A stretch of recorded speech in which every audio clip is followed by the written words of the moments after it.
Hi guys, Mike Pfeiffer again. I was out here working on a couple of these derailment problems I had, and I decided I'd do a little video on that, and after that I decided to clean track. So let me show you what I found out and give you a couple of observations about cleaning equipment.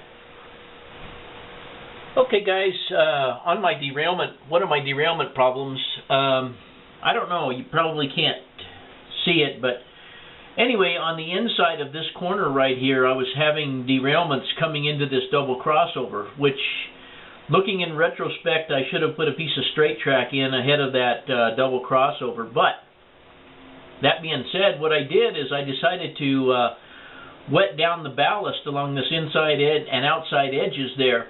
And when I did, the track and the double crossover just kind of popped up about a quarter of an inch, or maybe a little less than a quarter of an inch, and just relieved the pressure on that track being hooked down to the sub-road bed, and haven't had any trouble since. So that was a pretty easy fix, and now I'll take you down underneath and see if we can get some pictures where I had the problem on the bottom of the helix and explain what I did.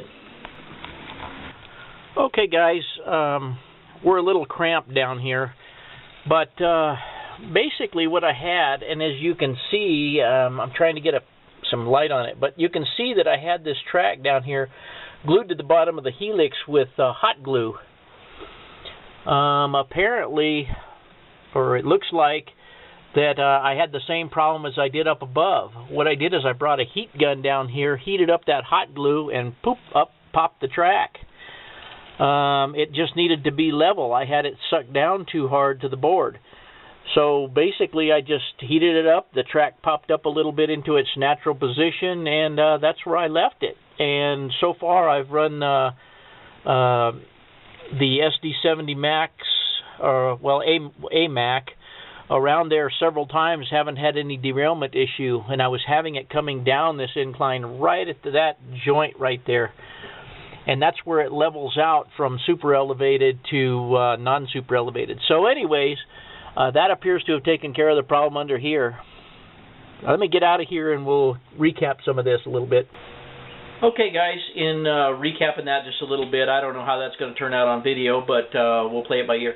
But anyway, what it amounted to is I just had the track pulled down too tight, and it was just making an abnormal bend in the track, and in the case of the super hot glue, heating up the hot glue and letting the track just pop up to where it naturally wanted to be cured the problem, as well as the ballast, where it was ballasted down on the other corner over here. So hopefully that takes care of a couple problems right there, but I guess kind of let that be a lesson to you. Never force the track into a position it doesn't want to be in.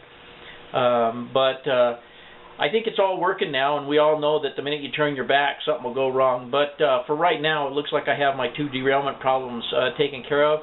And now I'm going to show you a picture of my couple of methods of cleaning track again. I know I've been over this before, and I showed some other cars and stuff, but I kind of settled into a couple of different cars than the ones you've seen before. So let's take a look. Okay guys, through my experiments over a period of time, and in conjunction with the cleaning we've done at the club, this CMX car is my car of choice now. I know this is kind of contradictory to what was in the other videos, but nevertheless, it has a fabric pad on the bottom of it, and you fill it with alcohol. Once you fill it with alcohol, you adjust that center knob on there to allow it to drip underneath down onto the pad. Just barely drip. About one drip every 10 seconds or so seems to work good. Then you just haul it around the layout, and it's amazing. The chenille, or whatever the kind of fabric is that's on there, kind of scrubs the top of the rail. It does a real good job with a very little amount of effort. I mean, one lap around and it seems to get it pretty cleaned up. We've used this out at the club. We use it once a day before we start running during fair time. And we have a lot of traffic in and out of the building, and it seems to really have worked well. I'm just using it out here to kind of clean up dust and stuff on the track, since I haven't used it for a little while. And as you can see, that SD70 Mac there seems to be running real smooth now that it's made a few laps around. And I notice right now, you can't see it in the video, but the car is out of alcohol. So I'm just hauling it around dead now. But nevertheless, you get the idea of how it works. Now I'm going to do a little, show you a little video of what has happened after I've run the Tomix car around on the vacuum setting. Let's take a look at that. Okay guys, here's a shot of my Tomix car after I've dragged it around a few laps. And as you can see, or maybe can't see in the video, it gets a lot of dirt on it. I mean, it's hard to imagine the amount of dirt this thing gets on it when you consider how many laps your locomotives make and don't collect this. But this thing really spins up in vacuum mode and sucks up a lot of stuff. And I'm going to take some still pictures so that you can get the full effect of how this car looks after making about 4 laps around the layout and what it has picked up. So here we go.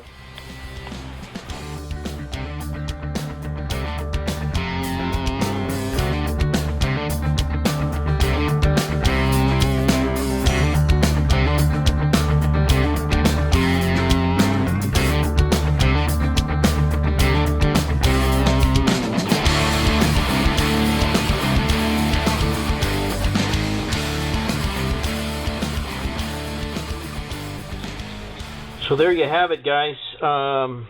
It's totally amazing to me how much crap this thing picks up off the track, especially a track that seems to be perfectly clean. You would never know it. And I vacuumed this track with a regular vacuum 2 or 3 months ago, and I still, just having it sit there, get this kind of stuff off of it. And there again, that's amazing to me too. I don't use the car too much with the cleaning pad on the bottom here, but I do use it obviously in the vacuum mode, and that's where I think this car really shines. And I'm really surprised that this little thing, when you think about the size of this thing and the amount it would vacuum, it's just astounding how much stuff it actually picks up to me. But I use the CMX car to clean the railhead, and I use this Tomix car to go around and just clean up crap off the track. And obviously you can see that they both work. So that's pretty much all I wanted to show you guys today. So we'll move on. Okay guys, I had forgotten, this is another thing I wanted to show you. It's a 3rd place from the Cleveland NMRA convention for favorite train, which 3rd place is not that great, and it was for my Santa Fe work train with the crane that I did. I happened to take with us back there. It was not part of the judged contest, just a favorite vote, and I think it's pretty astounding as they had 466 or something entries, something like that, and myself and one other guy were the only N-scalers there, and I managed to eke this out. So anyway, that's that. Okay guys, that's all I wanted to go over today. Just thought I'd throw in a quick video letting you know what I found out with the derailments and give you kind of a cleaning car update here.